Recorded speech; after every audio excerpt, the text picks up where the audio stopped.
Hey guys, today we have a face cam, so let me know what you guys think about this. So Speedcube Shop sent me the new YJ Cube, which is the Guanlong V3. Just kidding.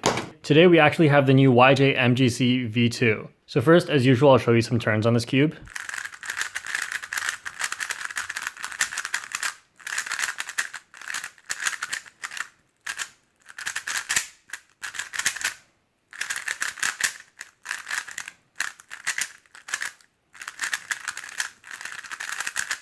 Alright, so I have good news and bad news, and I'm going to start with the good news. So the good news is, unlike the original MGC, which if you saw my prototype unboxing, I kept saying it was too fast, but the final version, in my opinion, ended up being a little bit slow.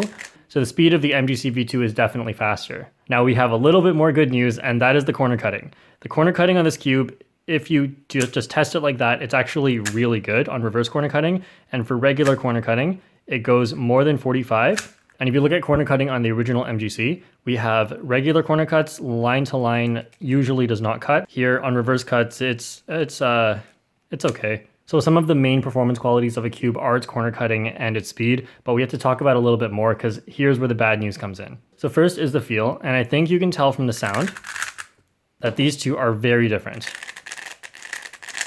So if the feel of the original MGC is something you liked a lot, then this cube doesn't feel like it's an MGC to me. It just feels like it's a completely new cube with the same name as before. The original MGC had a really unique feel that I don't feel like any other cube has. So I think it's really interesting that they kind of abandoned that and decided to go with a completely new design. I just think that's kind of weird because the MGC had a lot going for it. And if you just upgraded its performance, it could have definitely been really, really good. All right, so now let's talk about these ridiculously squared off corners. You can't really see it here. I'll use the stickerless version. So here, the corners are so squared off that it's almost sharp. And here I have a Volk Power, just for comparison, and it's slightly rounded. Even though it is squared off, it's a little bit round. So during turns, this is usually not a big deal, but I always have my nails cut really short. So if you don't cut your nails, I don't know how you'd feel about this. Now, the squared off corners was really interesting to me because the original MGC had rounded corners, which is kind of one thing that made it unique. And it still had a hard time corner twisting, and I think that was because of an internal mechanism. So there's actually two parts of the mechanism I want to talk about. First is the corners, and you can see on the original MGC corners, they're a little bit pointy here, and I think that's what reduces corner twists. Now, I don't know why they went with smoother corners, but if it makes performance better, then I can see that that must be the reason why they made the corners sharp, although it didn't need to be this sharp. So now looking at the edges, going from the V1 to the V2, it does look quite a bit different, but I don't really care what it looks like. I want to point you to one really important thing here, which is the edge here. If you just look at that, it's a little bit kind of like it's sharp here at the end. And if you look at the MGC V1, it's a little bit rounder. So even though I said the reverse corner cutting on this cube is very good if you're just testing it, it's not good if you do this. Slight F prime and then push here.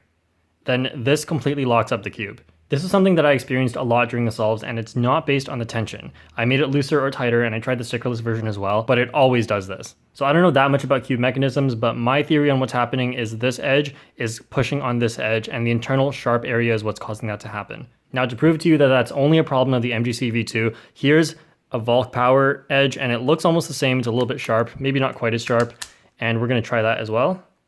And it does the same thing, but it eventually corner cuts if I push hard enough. That doesn't happen on the V2 here. The Volk is similar, but also eventually corner cuts. The Gärtner SM has a slightly similar mechanism, so it sometimes does it a little bit, but it's definitely not quite as much. And on Moyu cubes, this typically doesn't happen at all because the edges are designed differently.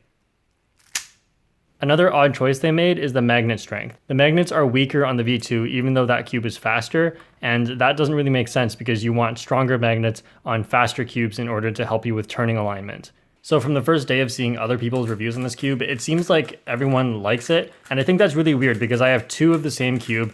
Out of the box, they were both not very good, and after setting them up, they definitely got a lot better, but not up to standards. So for $20, I'm gonna say it's not the best cube at that price range, but it's not bad either. There are not very many cubes that are better than this for $20. In my opinion, there's just the Volk without magnets, or the MF3RS2 if you magnetize it yourself, or the Little Magic if you magnetize it yourself. So thank you to Speedcube Shop for sending me this cube to try out. If you want to buy anything from Speedcube Shop, then you can use the discount code in the description, which helps to support my channel. Thank you guys for watching. We have more good cubes coming out like the GAN X, so stay tuned for that, and I'll see you guys next time.